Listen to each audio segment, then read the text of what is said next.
अस्सलाम वालेकुम गाइस। आज की वीडियो में हम बीएफ स्किनर की थ्योरी द बिहेवियरिस्ट थ्योरी को स्टडी करेंगे, जो कि लैंग्वेज एक्विजिशन की one of the earliest theories में से एक है।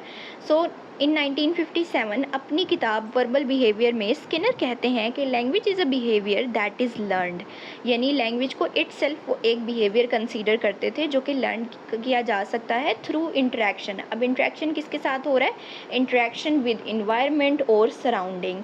इन्होंने अपनी थ्योरी में 4 इंपॉर्टेंट की कॉन्सेप्ट्स भी दिए। अब वो सबसे पहला कॉन्सेप्ट है इमिटेशन का कॉन्सेप्ट। इमिटेशन से मुराद कॉपी करना है या मिमिक करना है। तो अकॉर्डिंग टू हिम एक बच्चा अपने बड़े से जो सुनता है वो उसको ट्राई करता है कि मैं मिमिक करूं, तो इस तरह से मिमिक्री करके, कॉपी करके, इमिटेट करके वो लैंग्वेज सीख लेता है। फॉर एग्जाम्पल, एक चाइल्ड सुन रहा है थैंक यू, तो वो उसको रिपीट करेगा और उसको भी थैंक यू बोलना आ जाएगा। देन सेकेंड कॉन्सेप्ट है हमारे पास रीइंफोर्समेंट का। ये वो रिस्पॉन्स है जो बच्चे को कोई वर्ड बोलने पे मिलेगा। अब इसके आगे से 2 टाइप्स हैं कि एक पॉजिटिव है और एक नेगेटिव है। अगर आप पॉजिटिव रीइंफोर्समेंट दे रहे हैं, यानी कि बच्चे को कोई वर्ड बोलने पे आप प्रेज़ कर रहे हैं, कोई अटेंशन दे रहे हैं, तो बच्चा इनकरेज होगा और लैंग्वेज को ज़्यादा रिपीट करेगा। लेकिन अगर आप नेगेटिव रीइंफोर्समेंट दे रहे हैं या बार बार उसको करेक्ट किए जा रहे हैं, तो बच्चा जो है वो डिस्करेज होगा, उसको मोटिवेशन नहीं मिलेगी, क्योंकि उसको लगेगा कि मैं जो बोलता हूँ वो गलत बोलता हूँ। तो रीइंफोर्समेंट का काफ़ी रोल है। और थर्ड कॉन्सेप्ट हमारे पास है स्टिमुलस का एंड रिस्पॉन्स का।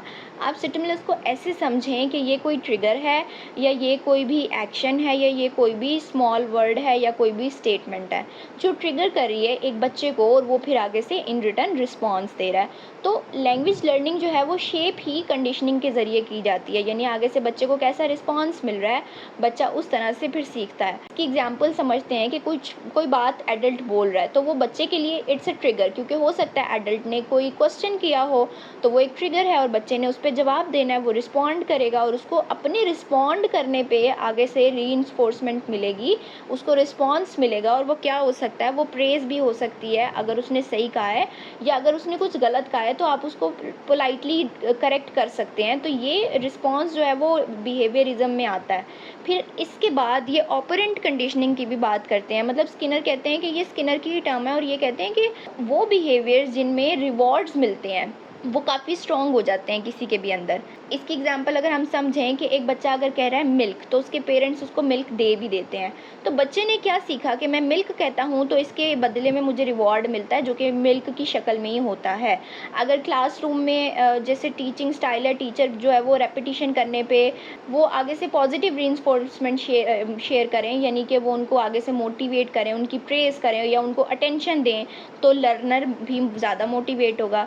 इसी तरह से लैंग्वेज लर्निंग की कुछ ऐप्स होती हैं जिनके अंदर रिवॉर्ड्स होते हैं, या फिर आप सही कर रहे हैं तो आपको प्रेज़ मैकेनिक्स ऐड किए जाते हैं। तो इन मैकेनिज़्म से भी काफ़ी ज़्यादा लर्नर की इंगेजमेंट तो बढ़ती ही है, लेकिन वो मोटिवेट भी बहुत ज़्यादा होता है और उसकी लैंग्वेज लर्निंग भी इम्प्रूव होती है, थोड़ी फास्टर हो जाती है। लेकिन इस थ्योरी के ऊपर कुछ क्रिटिसिज्म भी है, वो नॉम चॉम्स्की का है। वो कहते हैं कि लैंग्वेज जो है वो एक बिहेवियर नहीं है जिसको आप सीख रहे हैं, because according to him language जो है वो एक डिवाइस के थ्रू लर्न की जा रही है, जो कि एक इननेट एबिलिटी है, यानी हर बच्चा उस एबिलिटी के साथ पैदा हो रहा है। और ये यूनिवर्सल ग्रामर का भी कॉन्सेप्ट देते हैं। चॉम्स्की कह रहे हैं कि समटाइम्स बच्चा पूरी बात नहीं सुन पाता। हो अक्सर ऐसे होता है, बच्चे ने आधी अधूरी बात सुनी, आधा अधूरा लफ्ज़ सुना, लेकिन फिर भी बच्चा जो है वो ग्रामर का यूज़ तो सही कर लेता है। इट मीन्स कि उसके अंदर कोई यूनिवर्सल ग्रामर है, उसके अंदर कोई इननेट एबिलिटी है। तो यहाँ पे स्टिमुलस का जो पॉवर्टी है वो शो हो जाती है। देन अगर हम बात करें क्रिएटिविटी ऑफ लैंग्वेज की, तो बिहेवियरिज्म कह रही है कि बच्चा जो है वो सीख रहा है जो आगे पीछे से सुन रहा है, लेकिन बच्चा क्रिएट क्या कर रहा है, खुद से क्या क्रिएट कर रहा है। तो क्रिएटिविटी यहाँ पे फिर क्वेश्चन मार्क हो जाती है। बट स्टिल ये क्रिटिसिज्म भी आया, नॉम चॉम्स्की की थ्योरी भी आई, but despite of criticism behaviourism आज भी यूज़ होती है लैंग्वेज टीचिंग में, स्पीच थेरेपी में और अर्ली चाइल्डहुड एजुकेशन में। सो आई होप आपको ये वीडियो समझ आई होगी।